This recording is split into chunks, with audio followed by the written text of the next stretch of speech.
Pasaulio pasakos. 3 paršiukai. Kartą gyveno kiaulė su 3 mažais paršiukais. Jie buvo rausvučiai, rubuiliai ir linksmi. Kai paršiukai užaugo ir jau galėjo patys savimi pasirūpinti, mama išleido juos į platųjį pasaulį laimės ieškoti. Pirmam paršiukui jau užmaukšlino kepurę, kad jis ausų nenušaltų. Antram kaklą apmuturiavo šaliku, kad jis nekosytų. Trečią apavė batukais, kad jis kojų į akmenis neatmuštų. Išlydėdama paršiukus, mama juos visus apkabino, paskui ilgai žiūrėjo, kaip jie žygiuoja takeliu tolyn. Būkite atsargus, nesipainiokite akyse piktajam vilkui, sušuko kiaulė jiems įkantin ir pamojavo skarele. Jis labai klastingas ir skriaudžia mažus paršiukus.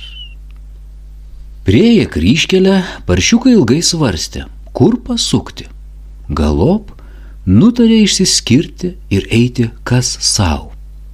Kepurėtasis paršiukas pasuko į dešinę, šalikuotasis nužingsniavo į kairę, o batuotasis nuėjo tiesiai.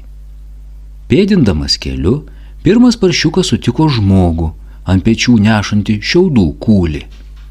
Ei, žmogau, tarė paršiukas, atiduok man šiaudus, aš statysiuos namelį, už juos gausi mano kepurę.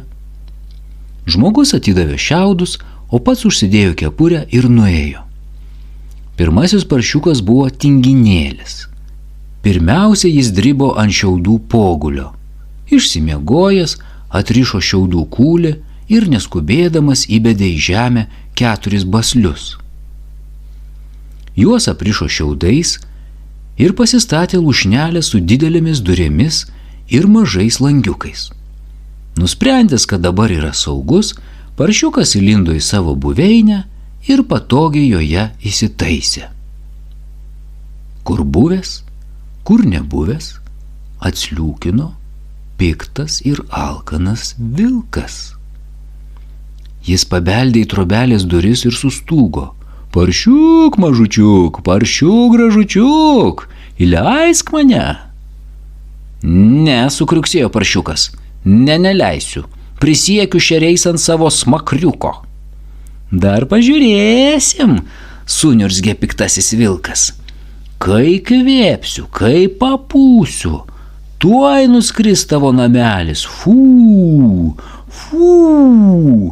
Vilkas pūtė išsijuosęs taip smarkiai, taip baisiai, kad šiaudinė trobelė sulingavo, sušnarėjo ir išskraidė į visas puses. Persigandęs paršiukas pašoko ir davė valią kojoms, žvygaudamas narstė laukais, kol susgrybo slėptis pas kitą paršiuką savo broliuką. Tipendamas keliu, antrasis paršiukas sutiko žmogų nešantį ant nugaros lentas. Ei, žmogau, tarė paršiukas, atiduok man lentas, aš statysiuos namelį, mainais gausi mano šaliką. Žmogus atidavė lentas, apsiviniojo kaklą šaliku ir nudrožė savo. Šitas paršiukas buvo tikras nevėkšla.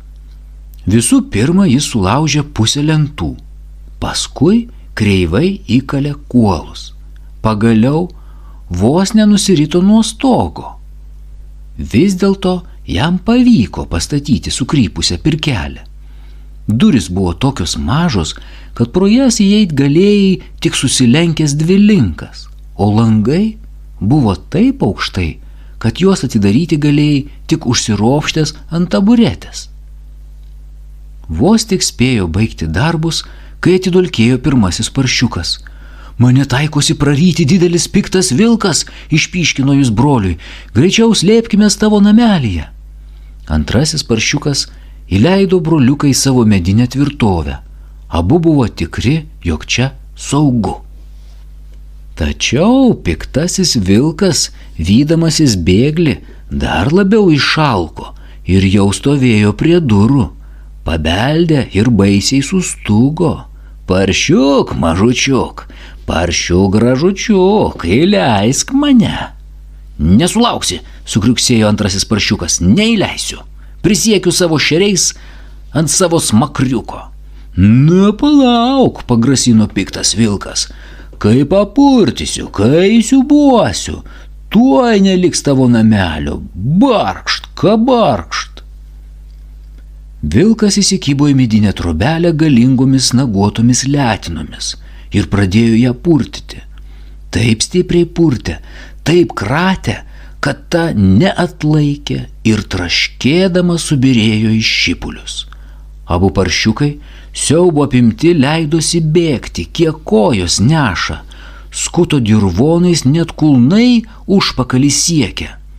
Raitydami kojas prisiminė trečią brolį ir nurūko prieglobsčio ieškoti pas jį. Lakatuodamas keliu, trečiasis paršiukas sutiko žmogų karučiu vežantį plytas. Ei, žmogau, tarė paršiukas, atiduok man tas plytas. Aš statysiuos namelį, mainais gausi mano batukus. Žmogus atidavė plytas, apsiavė batus ir nuėjo. Trečiasis paršiukas buvo labai galvotas ir darbštus. Pirmiausia, jis suskaičiavo plytas, paskui įkalė kuolus. Galop sumūrijo 4 tiesias sienas ir uždengė raudonų čerpių stogą. Namas buvo tvirtas ir gražus. Durys medinės su užraktu, o langai su langinėmis. Paršiukas buvo ką tik baigęs darbus, kai į vidų puškuodami sugriuvo abu jo broliukai. Piktasis vilkas ruošiasi mus praryti, kvykė jie. Greičiau įleiskit trobą. Trečiasis paršiukas įleido broliukus į savo plytinį namą. Nesirūpinkit, čia jums niekas negresia, nuramino juos. Piktasis vilkas jau čia. Dabar jis buvo 3 alkanesnis nei pirma. Pabeldė į duris ir sustugo. Paršiuk, mažučiuk, paršiuk, gražučiuk, įleisk mane. Neleisiu, atšovė trečias paršiukas, prisiekiu šeriais ant savo smakriuko. Dar pažiūrėsim, surzgė piktas vilkas, kai duosiu, kai trenksiu, sudaužysiu tavo namą. Bumt, bumt, bumt. Vilkas daužė plytinį namą kumščiais, draskė nagais, kumščius nusibrozdino, nagus nusilaužė, o namas stovi kaip stovėjęs. Piktasis vilkas pavargo ir dar labiau išalko, tad sumanė paršiukus įveikti gudrumu. Jis pasilenkė prie rakto skylutės ir tarė trečiajam paršiukui: Paršiuk, mažučiuk, aš žinau, kur auga didelės sultingos ropės. Kur? Paklausė paršiukas. Pono Žagariaus darže. Rytoj atsikelk anksčiau, aš ateisiu tavęs pasiimti. Prisirausim kiek norėsim, galėsim pietums išsivirti gardžios košės. Gerai, atsakė trečias paršiukas. Šauniai sugalvojai, o kada tu ateisi? 6 valandą, atsakė piktasis vilkas. Kitą rytą trečiasis paršiukas atsikėlė 5 valandą. Skubiai apsivilko ir išdūmė pas poną Žagrių. Prisirovė pilną pintinę gražių, saldžių ropių ir parsitempė namo.